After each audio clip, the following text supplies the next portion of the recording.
vil gerne vise Anne, at det er rigtigt, at hun har valgt os. Fordelen ved i gruppe i forhold til solist er, at du har nogen, der bakker en 100% op hele tiden.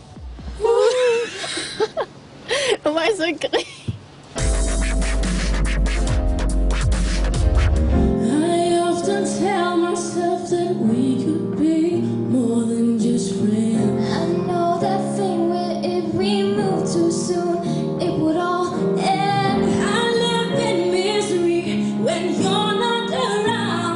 Udfordringen ved at være en ny gruppe, og specielt vores udfordring, fordi vi blev sat sammen for 6 dage siden, ikke, og har rent faktisk kun haft 1 dag til at øve, det er, at vi ikke kender hinanden lige så godt, som alle andre grupper gør, og vi kender ikke rigtig endnu hinandens svagheder og styrker.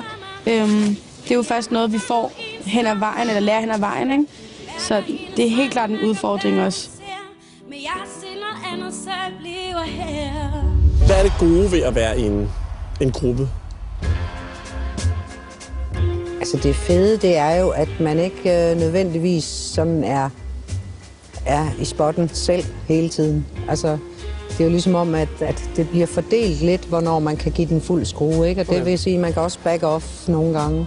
Mine drømme, det vil ikke stoppe, se nu herhen. Hvad er det ikke så fede ved at være i en gruppe? Bagdelen, hvis man kan kalde det det. Jamen, det er jo sværere på den måde, at dels så skal man jo fungere sammen med de andre på scenen. Kan du sidde der? Det er fucking hårdt. Men også socialt. Og Du er ved at knække mit ben. man skal have sådan sympati og respekt for hinanden i hvert fald, ikke? Det er at have fået en ny chance af Anne som gruppe. Det er... Jeg ved ikke lige, hvad jeg skal svare. Det er mega fedt.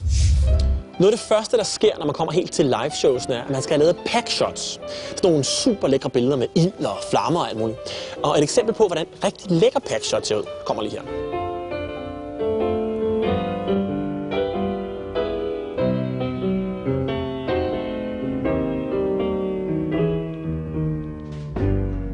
Vi tog ud for at se, hvordan de her packshots